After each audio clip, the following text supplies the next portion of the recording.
Hello friends, welcome to the my channel GDM institute. मेरा नाम है रोहित प्रताप सिंह। आप सभी का स्वागत करते हैं अपने इस चैनल जीडीएम इंस्टीट्यूट पे।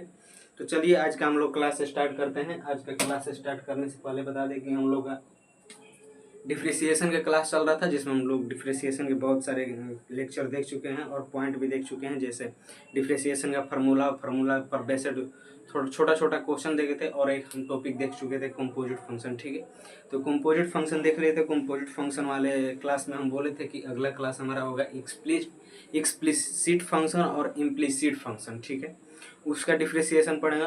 अब समझना ये रह गया कि एक्सप्लिसिट फंक्शन क्या है और इम्प्लिसिट फंक्शन क्या है, उसके बारे में हम लोग देखेंगे। ये बहुत इंपॉर्टेंट टॉपिक है, इसको हम लोग पढ़ते हैं तो बोर्ड में आना हमारा तय है, आना ही आना रहता है। तो चलिए आज का हम लोग क्लास स्टार्ट करते हैं। यहाँ पर हम पहले हेडिंग डाल दे रहे हैं, डिफ्रेसिएशन ऑफ एक्सप्लिसिट फंक्शन और इम्प्लिसिट फंक्शन। इसका हिंदी होता है अस्पष्ट फलन, और इसका हिंदी होता है अस्पष्ट फलन। ठीक है, अब इसके बारे में हम लोग थोड़ा देखते हैं, फिर इसका डिफ्रेसिएशन पढ़ेंगे कैसे किया जाता है, जो कि हमारा बहुत इंपॉर्टेंट है, बोर्ड के एग्जाम में आना तय है। ठीक है, तो चलिए इसको हम लोग स्टार्ट करते हैं। इसको स्टार्ट करने से पहले बता दें कि अगर आप लोग चैनल पर नए होंगे तो वीडियो को लाइक और चैनल को सब्सक्राइब कर लीजिएगा, और अपने दोस्त के साथ शेयर वगैरह कर दीजिएगा, ताकि उन लोगों को भी पता चल सके कि पढ़ाई कैसा होता है। और अपना राय कमेंट बॉक्स में ज़रूर दीजिएगा। आप लोगों को समझ में आ रहा है फिर भी बताइए, समझ में आ रहा है नहीं समझ में आ रहा है फिर भी बताइए, ताकि हमको फीडबैक मिल सके। हम लोग और समझ पाएंगे कि आप लोगों को समझ में आया है कि नहीं आया है। अगर नहीं समझ में आया होगा तो हम लोग उसको अगले क्लास में अच्छे से क्लियर करने का ट्राई करेंगे। ठीक है, तो पहले हम यहाँ पर इस एक्सप्लिसिट फंक्शन और इम्प्लिसिट फंक्शन के बारे में पढ़ते हैं, फिर इसके डिफ्रेसिएशन फिर इसके बारे में डिफ्रेसिएशन कैसे किया जाता है वो पढ़ेंगे। ठीक है, पहले हम यहाँ पर हेडिंग डाल देते हैं एक्सप्लिसिट फंक्शन। ठीक है, इसको हम लोग समझते हैं ये क्या है, फिर इसके बारे में ये समझेंगे इम्प्लिसिट क्या है, फिर इसका डिफ्रेसिएशन पढ़ेंगे। ठीक है, तो देखिए इसके बारे में इसका थोड़ा सा हम डिफिनेशन लिख देते हैं। एफ एक्स रहता है या वाई रहता है, जो भी रहता है, ये दोनों को हम डाल दिए हैं, ताकि एफ एक्स भी होता है कहीं एफ वाई भी होता है, तो इसीलिए हम दोनों डालते हैं। If f x y is equal to k such that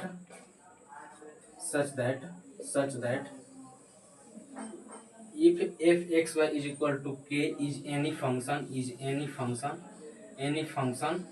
such that it is represent in term of only x is called explicit function। ठीक है, एक्सप्लिसिट फंक्शन यानी कि कोई भी हमारा ऐसा फंक्शन दे देगा f x is equal to क्या है, एफ एक्स वाई का हम के की जगह पर कोई फंक्शन है, इसकी जगह पर कोई फंक्शन होगा, ठीक है, तो इसीलिए हम के यहाँ पर डाल दें। के का मतलब कोई भी हो सकता है। If f x y is equal to k is any function such that it is represent in term of only x. यहाँ पर क्या लिखे हैं, इसी पर गौर करना है। Only x is called explicit function. ठीक है, इसका एग्जांपल समझिए। मान लीजिए ऐसे दे दिया x plus y is equal to 3 दे दिया, ऐसे दे दिया, तो x को एक्सप्लिसिट फंक्शन कब कहेंगे, जबकि देखिए y इज इक्वल टू, ये प्लस में x है, इधर जाएगा तो माइनस हो जाएगा, 3 माइनस एक्स, यानी कि एक साइड हमारा x हो जाना चाहिए, एक साइड हमारा y हो जाना चाहिए। इसी को हम लोग क्या पढ़ते हैं, स्पष्ट फंक्शन यानी कि एक्सप्लिसिट फंक्शन। ठीक है, स्पष्ट फंक्शन, इसको हम लोग क्या पढ़ते हैं, स्पष्ट फंक्शन, यहाँ पर हम लिख चुके हैं। ठीक है, यानी कि स्पष्ट रूप से आप लोगों को दिखना चाहिए कि x एक साइड है और y एक साइड है। इसी को हम लोग क्या पढ़ते हैं, एक्सप्लिसिट फंक्शन। इसका डिफरेंशिएशन हम अगले क्लास में देखेंगे। इस क्लास में हम देखेंगे केवल एक्सप्लिसिट फंक्शन और इम्प्लिसिट फंक्शन क्या है। ठीक, तो ये हम यहाँ पर लिख दिए इसका definition, if f x y is equal to k is any function such that it is represent in term of only x is called explicit function. कहने में थोड़ा मिस्टेक हो जाए तो उसको माफ कीजिएगा, क्योंकि दोनों का नाम सेम ही है, एक ही जैसा है, इम्प्लिसिट और एक्सप्लिसिट। ठीक है, तो ये हमारा हो गया एक्सप्लिसिट फंक्शन, जो कि सेपरेट सेपरेट दिखना चाहिए कि एक तरफ हमारा एक्स है एक तरफ हमारा वाई है, उसको हम लोग क्या बोले एक्सप्लिसिट फंक्शन। और एक होता है इम्प्लिसिट फंक्शन, इसी में थोड़ा सा चेंजिंग कर देते हैं। इम्प्लिसिट फंक्शन इतना बराबर रहेगा is any function such that it is not, यहाँ पर हो जाएगा, अब हमारा क्या हो जाएगा, not represent in term of only x, यानी कि एक्स के टर्म में हम उसको पूर्ण रूप से ज्ञात नहीं कर सकते हैं। दोनों तरफ हमारा, एक तरफ एक्स और एक तरफ वाई नहीं ना होके एक तरफ एक्स भी वाई भी हो सकता है, एक तरफ भी वाई भी हो सकता है। जैसे इसका एग्जांपल समझिए, जैसे दे देगा x y plus y is equal to 8, हमारा ऐसे दे दिया। X y is equal to हमारा क्या है 8 माइनस वाई, इसको वाई को उधर लेके चल गए, तो यहाँ पर हमारा क्या दिख रहा है कि एक तरफ हमारा एक्स है और एक तरफ वाई हमारा नहीं है, दोनों तरफ एक्स वाई दोनों तरफ है, किसी एक तरफ नहीं है। ठीक है, तो इसको हम लोग क्या बोलते हैं एक्सप्लिसिट फंक्शन। अब आप समझिएगा, यहाँ पर मल्टीप्लाई में इसको इधर भेज देंगे तो डिवाइड में हो जाएगा, बट ऐसा नहीं है, 1/8/y हो जाएगा, तो इसका इंटीग्रेशन करना थोड़ा हार्ड होता है, इसीलिए इसको ऐसे ही छोड़ दिया जाता है। और इसको हम लोग क्या बोलते हैं इम्प्लिसिट फंक्शन। इम्प्लिसिट फंक्शन का यहाँ पर हम डिफिनीशन उसी को थोड़ा सा सजा दिए हैं, इधर उधर करके लिख दिए हैं। If f x y is equal to k is any function such that it is not represent in term of only x, यानी कि एक्स के टर्म में एक साइड और वाई के टर्म में एक साइड इसको नहीं किया जा सकता है, दोनों तरफ कुछ ना कुछ होगा, एक्स वाई दोनों तरफ होगा, या वाई एक तरफ होगा या एक्स वाई एक तरफ होगा। ठीक है, यहाँ पर हम बता चुके हैं। और देखिए इम्प्लिसिट का ये वाला हो गया, और एक्सप्लिसिट का हम क्या बताए थे, x plus y is equal to 8, यही था हमारा, या कुछ और होगा। एक्स इज इक्वल टू क्या होता है 8 माइनस वाई, यहाँ पर दिख रहा है कि एक्स वाई हमारा अलग अलग है, बट यहाँ पर क्या है साथ में है, इसको अलग नहीं हम कर सकते हैं। इसको हम लोग क्या बोलते हैं इम्प्लिसिट फंक्शन, इसको हम लोग क्या बोलते हैं इम्प्लिसिट फंक्शन। यही हमारा था इम्प्लिसिट फंक्शन एक्सप्लिसिट फंक्शन। अब ये क्या है, इसका इसका ग्राफ कैसा होता है, इसका डोमेन क्या होता है, रेंज क्या होता है, कंटिन्यूस होता है या बीच में टूटा हुआ रहता है, इसके बारे में हम लोग फंक्शन क्लास जब चैप्टर स्टार्ट करें तब हम लोग समझेंगे।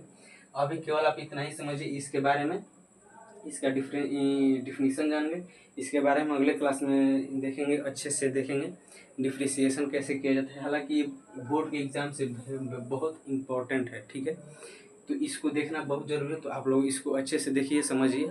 और आज की क्लास बहुत छोटा था, बहुत छोटा, थोड़ा इसके बारे में थोड़ा सा समझना हमारा रह गया था कि इम्प्लिसिट फंक्शन क्या है और एक्सप्लिसिट फंक्शन क्या है। फिर से एक बार समझ लीजिए, छोटे से भाषा में समझिए। सेपरेट सेपरेट अगर डिवाइड होगा, ये सेपरेट अलग अलग होगा, एक साइड होगा एक्स और एक तरफ होगा वाई, तो उसको हम बोलेंगे एक्सप्लिसिट। और एक तरफ हमारा एक्स वाई भी हो सकता है, एक तरफ वाई भी हो सकता है, यानी कि एक तरफ सेपरेट नहीं हो, उसको हम लोग बोलेंगे इम्प्लिसिट। यहाँ पर हम लिखें, देखिए अस्पष्ट, इम्प्लिसिट मतलब अस्पष्ट, यहाँ पर अस्पष्ट रूप से नहीं है, एक्सप्लिसिट स्पष्ट, यहाँ पर स्पष्ट है, यानी कि अलग अलग आप लोगों को दिख रहा है, तो इसीलिए इसको बोला जाता है एक्सप्लिसिट। और यहाँ पर अलग अलग नहीं है, अस्पष्ट है, इसीलिए इसको बोला जाता है इम्प्लिसिट। ठीक है, तो आज का हमारा यही छोटा सा क्लास था, कोई ज़्यादा बड़ा नहीं था, तो आप लोग इसको देखिए अच्छे से समझिए। और आप लोग अगर चैनल पर नए होंगे तो सब्सक्राइब कर लीजिएगा, अपने दोस्तों के साथ भी शेयर वगैरह कर दीजिएगा। और आप लोगों को डिफ्रेंशिएशन समझने में दिक्कत हो रहा है, शुरू से नहीं देख पाए होंगे, तो चैनल को खोलिएगा, चैनल के प्लेलिस्ट में जाएगा, वहाँ पर डिफ्रेंशिएशन का आप लोगों को प्लेलिस्ट मिल जाएगा, जहाँ पर शुरू से हम जब डिफ्रेंशिएशन स्टार्ट किया तो शुरू से हम बताएंगे कि डिफ्रेंशिएशन क्या है, इसको कैसे किया जाता है, इसका फार्मूला क्या है, इसका बेसिक फार्मूला क्या है। उसके बाद हमारा कंपोजिट फंक्शन, जो कि बहुत इंपॉर्टेंट है, कंपोजिट फंक्शन पढ़ना, डिफ्रेंशिएशन ऑफ कंपोजिट फंक्शन या डिफ्रेंशिएशन ऑफ फंक्शन उसी वाले क्लास में हम बताया कि डिफ्रेंशिएशन और एक्सप्लिसिट फंक्शन और इम्प्लिसिट फंक्शन को हम लोग पढ़ेंगे। ठीक है, तो ये पढ़ना हमारा बहुत ज़रूरी है, और इसको हम लोग देख लेंगे, तो अगले क्लास में और कुछ देखेंगे। तो इसको आप लोग कीजिए, अपने दोस्तों के साथ शेयर वगैरह कर दीजिए। अगर चैनल पर नए हो तो सब्सक्राइब कर लीजिएगा, बेल आइकन को प्रेस करके ऑल कर लीजिएगा। चलिए आज के लिए इतना ही रहने देते हैं, और इसको आप लोग अच्छे से कीजिएगा, आप समझिएगा, नोट साथ ही साथ बनाते चलिएगा, ठीक है। तो चलिए आज के लिए इतना ही रहने देते हैं, मिलते हैं नेक्स्ट क्लास में। तब तक हमारे साथ जुड़ने रहने के लिए बहुत बहुत धन्यवाद। Bye bye.